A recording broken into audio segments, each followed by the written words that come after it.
नमस्कार ट्रेडर्स। आज का एनालिसिस स्टार्ट करते हैं। आज का जो पोस्ट मार्केट एनालिसिस करेंगे उसमें हम सब कुछ डिस्कस करेंगे। निफ्टी 1 पॉइंट्स गेन किया तो क्यों किया, बैंक निफ्टी 235 पॉइंट्स गेन किया तो क्यों किया, कौन से स्टॉक्स थे जिन्होंने मार्केट को मूव किया, और उनके डीप में जाके हम कल के लिए भी एक एनालिसिस करेंगे। कल का एनालिसिस कैसे करेंगे, हम पहले तो सपोर्ट रेजिस्टेंस देखेंगे चार्ट के बेसिस पे, फिर हम ओपन इंटरेस्ट का एनालिसिस करेंगे और फाइंड आउट करेंगे कि कहाँ पर सपोर्ट रेजिस्टेंस हो सकता है और मार्केट की क्या डायरेक्शन हो सकती है। इसके अलावा हम ये भी रुक देखेंगे कि क्या F I S D I S की पोजीशंस थी, उन्होंने आज मार्केट में क्या दिखाया और उनका कल का रुख क्या है। तो ये सब एनालिसिस करने से पहले पहले देखते हैं कि विक्स कितना था और आज निफ्टी और बैंक निफ्टी कितना मूव किया। तो अगर आप देखेंगे निफ्टी 1 पॉइंट्स मूव किया और बैंक निफ्टी 235 पॉइंट्स मूव किया। अगर आप विक्स को देखेंगे तो विक्स है 23.29। ये कल से 1 से 1.5 पॉइंट इंक्रीज हो गया है। इसका मतलब मार्केट में फियर बढ़ा है।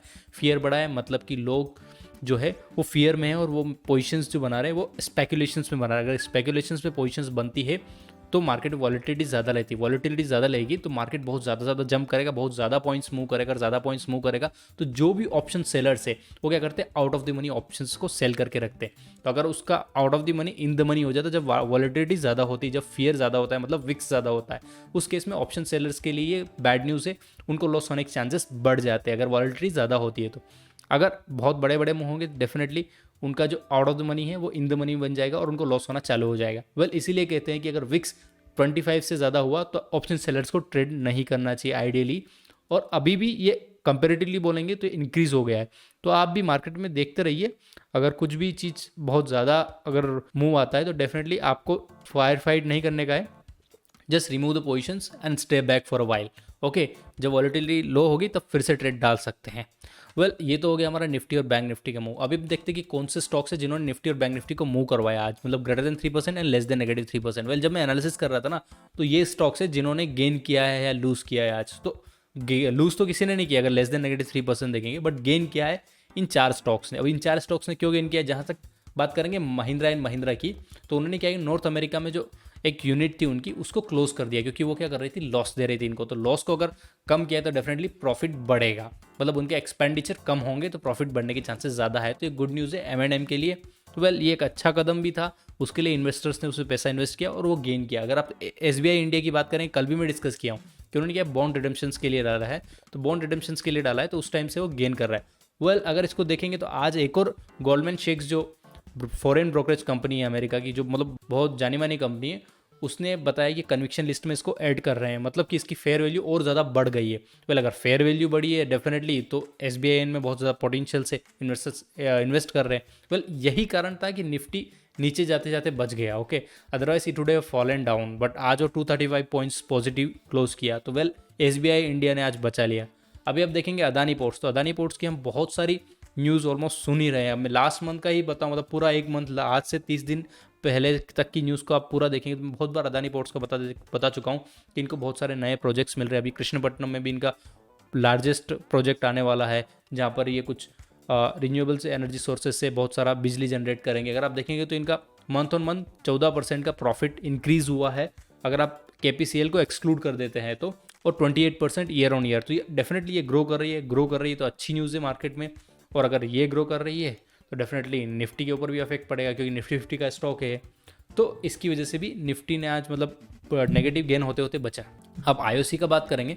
IOC में वैसे आप देखेंगे तो 3 फैक्टर्स है जनरली, तो क्यूमुलेटिव इफेक्ट है उसके पास। 3 फैक्टर कौन कौन से, फर्स्ट ऑफ ऑल क्या है, ऑयल का प्राइस राइज हो रहा है। ऑयल का प्राइस राइज हो रहा है तो जो ऑयल एक्सप्लोरेशन बिजनेस में जो है उनको प्रॉफिट होता है। तो IOC क्या है, रिफाइनरीज भी हैं इनकी, तो उसके थ्रू इनको प्रॉफिट होगा। सेकेंड चीज़ क्या, आज एक और मार्केट में न्यूज़ ब्रेकआउट हुई, उसमें बताया गया था कि LPG consumption has increased more than what diesel consumption has increased. If you see the overall consumptions from April, means this financial year, then in this financial years, people have consumed more LPG than fuel, and definitely it should be the case because for first 3 to 4 months there was no movement of vehicles. Almost there was negligible movements of vehicle, and people were sitting at home and they were cooking and eating something, so they were burning the LPG gas. So definitely that was the news, means like whoever was in the LPG business means they were earning. That's why it is gained more than what fuel consumption was. And now also if you see, there are a lot of restrictions for the travel, if you see the business purposes travel, so that's why also there is less consumptions of fuels. Hence if you see the comparatively, then gas is increasing. And there was another news that IOC has launched doorstep delivery in 1 day. तो door step delivery कैसा होता है, आज आप order place किए कि मेरा gas खत्म हो गया है, तो आज के आज आपके घर पे वो डिलीवरी हो जाएगी, आपको वेट ही नहीं करना पड़ेगा। तो ये अच्छी न्यूज़ है मार्केट के लिए, क्विक डिलीवरी हो रही है। वेल ये तो था आज का क्या हुआ। अभी हमको क्या करना है, इसके बाद का भी एनालाइज करना है, मतलब कि कल मार्केट में क्या होगा। तो पहले तो हम ये देख लेते हैं कल मार्केट कहाँ से कहाँ तक मूव कर सकता है, सपोर्ट एंड रेजिस्टेंस कहाँ कहाँ हो सकते हैं। तो पहले हम क्या करेंगे, सपोर्ट एंड रेजिस्टेंस को एनालाइज करेंगे बेस्ड ऑन आवर ग्राफ। यहाँ मैं निफ्टी 50 का ग्राफ ले लिया हूँ, 15 मिनट्स कैंडल लिया हूँ। 15 minutes candle is appropriate, you can not go below that, otherwise there will be lot of false signals. If you go above that, then that support and resistance will not be of immediate support. So here if you see, then support is at 14,225, where you cannot draw here resistance because there is no line which you can draw where Nifty has touched multiple times and it has struggled to cross that level. So you cannot see the resistance based on the graph alone. So we are going to analyze option chain data and we are going to find out resistance based on that data. Well, if you see the Nifty bank, means bank Nifty, here also if you see, the support is at 32,166. Here also you cannot draw the resistance because there is no line which you can draw where Nifty has struggled to cross that level. How we are going to find out the resistance for Bank Nifty? Well, we are going to analyze the open interest data for Bank Nifty as well, and we are going to find out support and resistance. So that was the support and resistance based on the chart. Well, what can affect the market? If you see the market, then there are several companies which are holding meeting each day. So if in that meeting there is some major decision has been taken, then that decision can definitely affect the market. Maybe child company is taking a major decision and it is affecting parent company, and parent company is a Nifty 50 stock and it is affecting whole Nifty. So first let's see which are the companies which are going to hold the meeting tomorrow. So if you see here, then these are the companies which are going to hold the meeting tomorrow. So if any good news or bad news comes in this company, then definitely that news is going to affect, or not only this company, that can affect Nifty as well. So look out for the news. And if you're trading in this company, well and good, look out for the news. And if any good news break out, earn the profit. And now let's move to the events.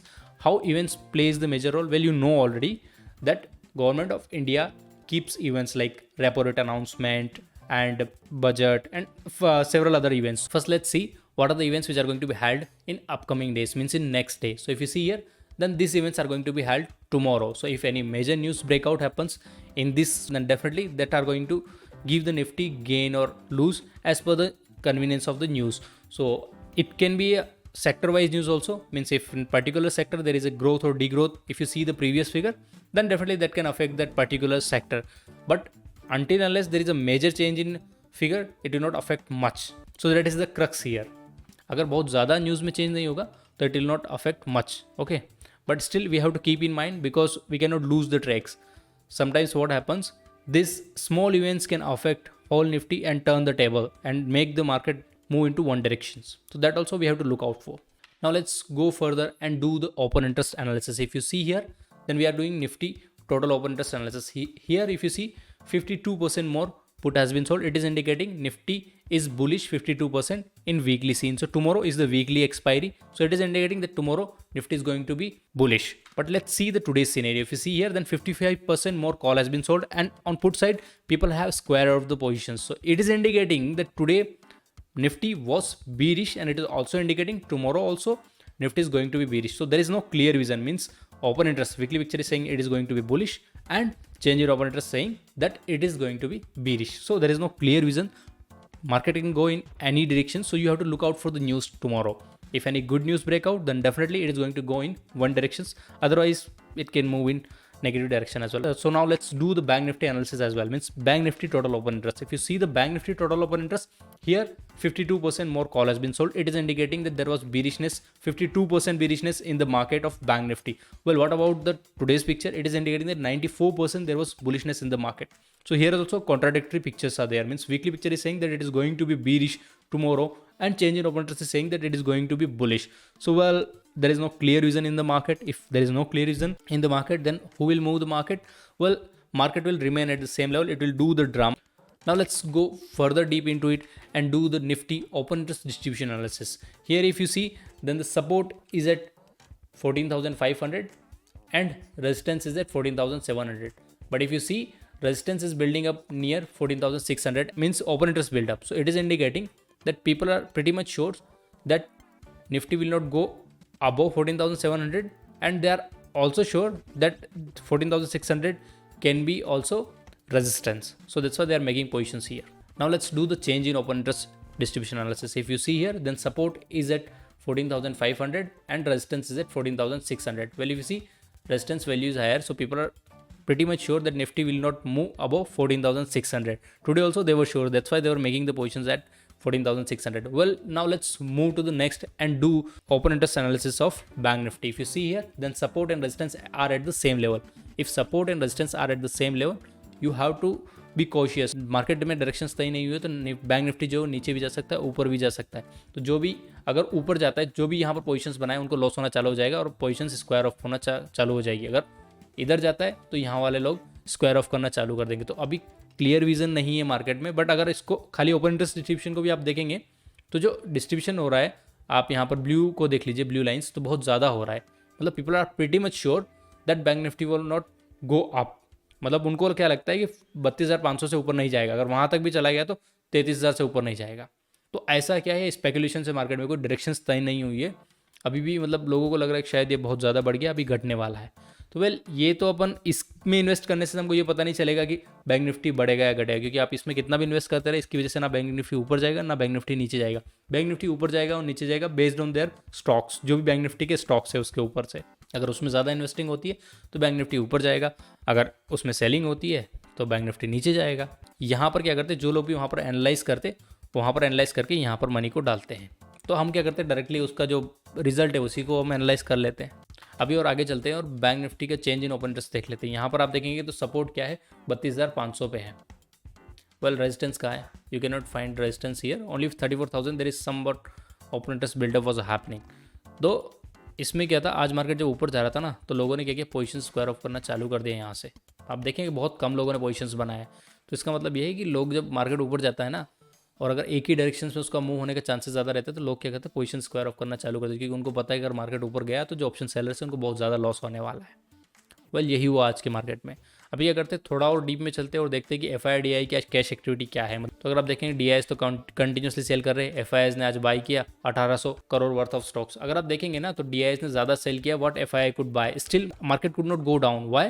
Because someone has supported the market. अगर आप देखेंगे यहाँ पर तो definitely FIIs तो market को ऊपर नहीं ले गए. उन्होंने तो उतना बाय भी नहीं कर पाए जितना DIs ने सेल किया. तो मार्केट को नीचे जाना था. अगर मार्केट नीचे जा रहा था तो किसने सपोर्ट दिया? आप देखेंगे तो निफ्टी 50 में तो ऑलमोस्ट आप देखेंगे 4 स्टॉक्स उसमें से गेन किए हैं और एक SBI इंडिया बैंक निफ्टी में से गेन किया. तो उन स्टॉक्स ने सपोर्ट किया. वेल, तो उन स्टॉक में इन्वेस्टर्स कौन थे? मतलब FIIs और DIs तो नहीं थे. इन दोनों की पिक्चर तो हमने देख ली. अभी इसके अलावा क्या होता है, म्यूचुअल फंड और जो बॉन्ड्स रहते हैं उनकी वजह से भी मार्केट में मूवमेंट आता. वेल, SBI इंडिया का तो आप मान सकते हैं कि उन्होंने बॉन्ड रिडम्पशंस के लिए डाल दिया है, तो उसकी वजह से थोड़ा बहुत मूव आया है. बट जो म्यूचुअल फंड और जो कंपनीज होती है ना, उन लोगों ने इन्वेस्ट करके मार्केट को ऊपर लेके गए. रिटेलर्स के पास इतना पैसा नहीं होता कि वो मार्केट को एक डायरेक्शन में लेके जा सके. तो उनकी वजह से आज थोड़ा निफ्टी था, पॉजिटिव एंड हुआ. अभी क्या करते हैं, फ्यूचर एंड ऑप्शंस का डेटा एनालाइज कर लेते हैं FIIs का. अगर आप देखेंगे तो ऑप्शंस पे तो वो उन्होंने बाई किया है और फ्यूचर में उन्होंने सेल किया है. ये मैं जनरली आपको बोलता हूँ कि जो FIIs रहते हैं वो क्या करते हैं, बाइंग करते हैं ऑप्शंस में. वो सेलिंग कब करते हैं, जब एक्सपायरी नियर रहता है उसी वक्त वो सेलिंग करें, क्योंकि वो हैज करके रखते हैं सम पोजीशंस, या फिर क्या करते हैं, आउट ऑफ द मनी वो सेल करके रखते हैं, तो उसी वक्त वो सेल करते हैं. अदरवाइज वो क्या करते हैं, बाई करते हैं ऑप्शंस में, और फ्यूचर में तो बाई भी करते हैं और सेल करते हैं, डिपेंड ऑन देयर व्यूज़. अभी क्या करते हैं, थोड़ा और चलते हैं और देखते हैं कि सपोर्ट और रेजिस्टेंस कहाँ है निफ्टी एंड बैंक निफ्टी का. अगर आप देखेंगे तो निफ्टी का सपोर्ट है वो क्या है, 14,225 पे है और रेजिस्टेंस है वो 14,700 पे. बैंक निफ्टी का सपोर्ट है वो 32,166 पे और रेजिस्टेंस है वो 34,000 पे. वेल, ये तो मेरा एनालिसिस है. इस एनालिसिस के बेस पे क्या होता है, मैं डेली ट्रेड्स लेता हूँ और जहाँ मैं पोजीशंस बना रहा हूँ वहाँ मेरी स्ट्रैटेजी क्या है और कितना प्रॉफिट एंड लॉस किया हूँ वो भी मैं अपनी टेलीग्राम चैनल पे अपडेट करता हूँ. और मैं स्ट्रेटजी क्यों ले रहा हूँ वो भी अपडेट करता हूँ, कहाँ पर पोजीशन स्क्वायर ऑफ कर रहा हूँ, कहाँ पर पोजीशंस नहीं बना रहा हूँ. अगर आप इंटरेस्टेड है मेरे टेलीग्राम चैनल को ज्वाइन करने के लिए, देखने के लिए मुझे कितना प्रॉफिट एंड लॉस हो रहा है, तो डेफिनेटली आपको मुझे टेलीग्राम चैनल पे ज्वाइन करना है. वहाँ पर आपको सब कुछ दिख जाएगा. तो ये था आज का एनालिसिस. अगर आपको वीडियो अच्छा लगा हो तो लाइक बटन दबाइए और सब्सक्राइब बटन दबाइए.